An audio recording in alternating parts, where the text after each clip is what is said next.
Hello class 10th current electricity subject science का lecture number 3 का हमारा आज का टॉपिक जो है वो है ओम्स लॉ। आज हम डिस्कस करने वाले हैं ओम्स लॉ। ओम्स लॉ में हम क्या पढ़ने वाले हैं कि ओम्स लॉ होता क्या है। इसका स्टेटमेंट है if there is no change in physical quantity of a material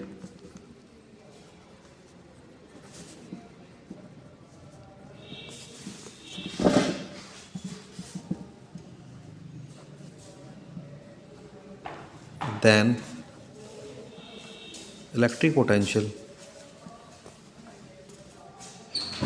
is directly proportional to electric current। इसका मतलब है अगर कोई कंडक्टर हमारे पास है, सपोज ये कंडक्टर अगर हमारे पास है, इसको आपने इनिशियल वोल्टेज जो है वो दिया 2 वोल्ट। तो अगर 2 वोल्ट आपने इस कंडक्टर को वोल्टेज दिया तो उसी के अकॉर्डेंस आपको करंट मिली सपोज 1 एम्पियर। अब हुआ क्या आगे, आपने क्या करा, इसका वोल्टेज इंक्रीज कर दिया और इंक्रीज करके आपने इसका वोल्टेज कर दिया 4 वोल्ट। जैसे आपने इसका वोल्टेज 4 वोल्ट किया तो ऐसे ही आपका जो करंट है वो लगभग 2 एम्पियर हो गया। फिर फर्दर आपने क्या करा, इसका वोल्टेज और इंक्रीज़ कर दिया और वोल्टेज इंक्रीज़ कर दिया आपने 6 वोल्ट और करंट आपको मिला है 3 एम्पियर। अब आपने वोल्टेज थोड़ा सा और इंक्रीज़ करने के बाद जब देखा, जैसे ये 8 वोल्ट किया, तो हर एक कंडक्टर की कैपेसिटी होती है चीज़ों को सहन करने की। जैसे ही आपने 8 वोल्ट इसको दिया, इस कंडक्टर को दिया, तो ऐसे ही आपका जो कंडक्टर है वो मेल्ट हो गया। अब आपकी एक्सपेक्टेशन क्या थी कि 2 वोल्ट दिया था 1 एम्पियर मिला, 4 वोल्ट दिया 2 एम्पियर मिला, 6 वोल्ट दिया 3 एम्पियर मिला।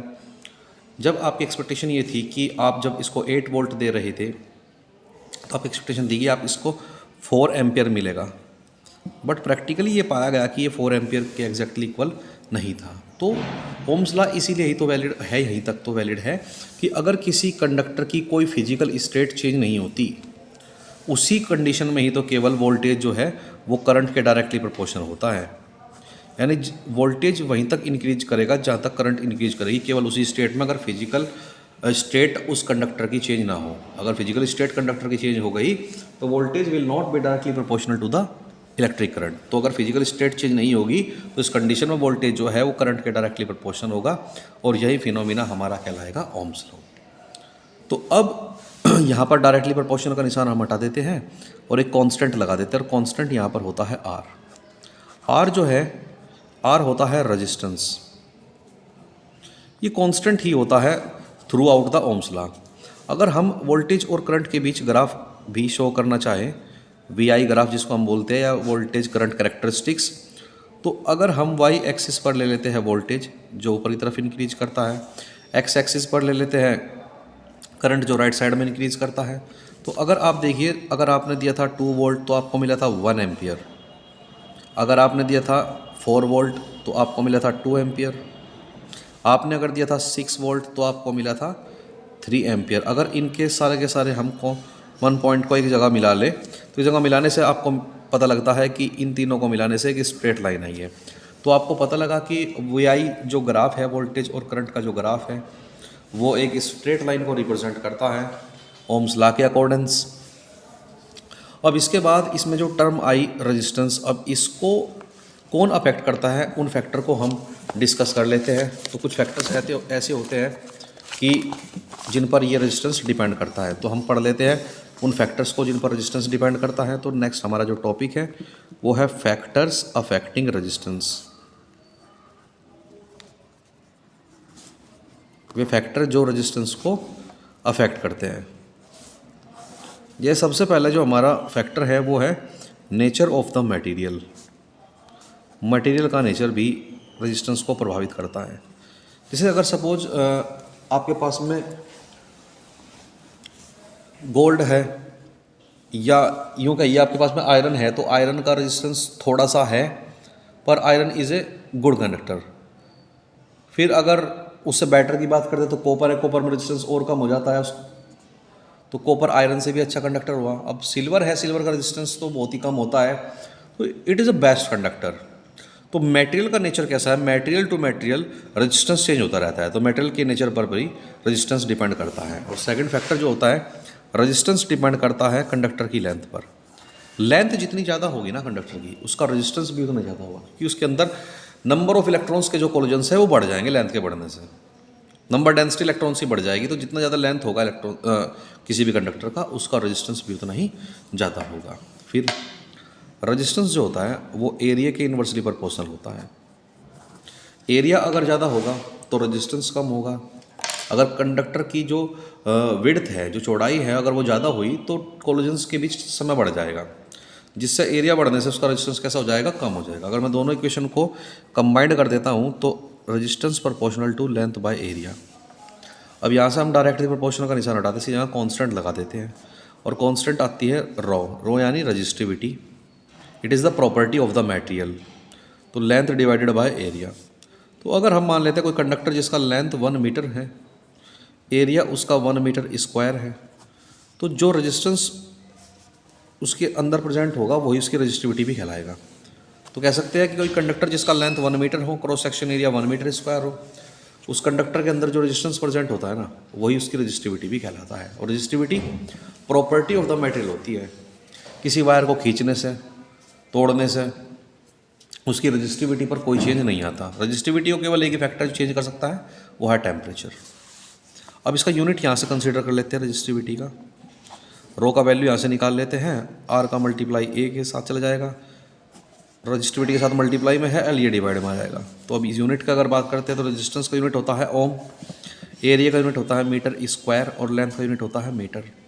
मीटर से मीटर कैंसिल हुआ तो इसका यूनिट आता है ओम मीटर, ये रजिस्टिविटी का यूनिट होता है।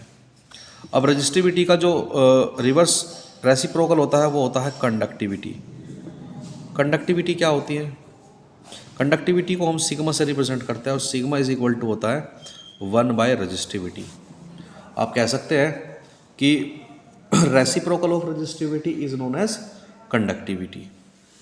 और अगर इसके यहीं पर यूनिट की बात कर लेते हैं तो यूनिट 1 अपॉन रजिस्टिविटी है, तो इसका यूनिट क्या हो जाएगा, ओम मीटर -1। तो अब चलिए इस पर आधारित एक दो क्वेश्चन भी देख लेते हैं। रजिस्टिविटी पर अगर कोई कंडक्टर है, इसके लेंथ इनिशियली एल था, एग्जाम्पल से समझिए, अगर कोई कंडक्टर है और इसका लेंथ इनिशियली एल था, और इसका क्रॉस सेक्शन एरिया जो है ना वो ए था। आपने इसकी जो लेंथ थी वो खींचकर 2 गुनी कर दी, इस कंडक्टर की खींचकर जो लेंथ है आपने वो 2 गुनी कर दी, डबल लंबाई का इसको कर दिया गया। तो बताइए रेजिस्टेंस में कितना चेंज आएगा। अगर किसी कंडक्टर की लेंथ पहले एल थी इनिशियली, और आपने उसकी लेंथ को खींचकर 2L कर दिया, तो उसका आप रेजिस्टेंस बताइए उसमें क्या चेंज आया। इनिशियली हमें पता है रेजिस्टेंस जो है जिन फैक्टर पर डिपेंड करता है वो होता है R is equals to rho into L by A. ये क्वेश्चन नंबर 1 है। सेकंड फेज में रेजिस्टेंस में जो चेंज आया उसको हमने R डैश मान लिया। अब तार को खींचने से, तोड़ने से उसकी रजिस्टिविटी पर कोई चेंज नहीं आता, क्योंकि रजिस्टिविटी तो प्रॉपर्टी ऑफ द मटेरियल होती है, तो रजिस्टिविटी तो रहेगी सेम। लेंथ हम मान लेते हैं एल डैश हुई, और अगर लेंथ चेंज होगी तो डेफिनेटली एरिया भी चेंज होगा, और एरिया को हम मान लेते हैं कि एरिया हुआ हमारा ए डैश।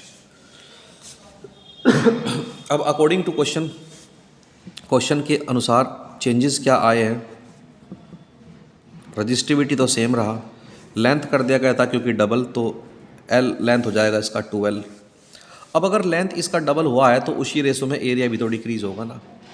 लेंथ डबल हुआ है तो एरिया डेफिनेटली कितना हो जाएगा, A/2। तो इसका एरिया डिक्रीज हुआ, और एरिया डिक्रीज होने के बाद हुआ A/2।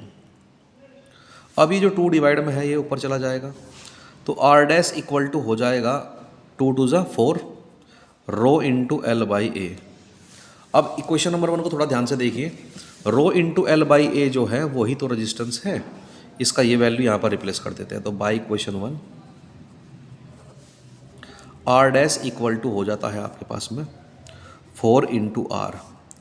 तो अगर किसी वायर जिसकी लंबाई L थी उसको खींचकर लंबाई का 2 गुना कर दिया जाता है, तो उसके अंदर जो रेजिस्टेंस है वो 4 गुना हो जाएगा। तो बच्चों अब हम नेक्स्ट वीडियो में डिस्कस करेंगे series and parallel combination of resistances. Thank you class.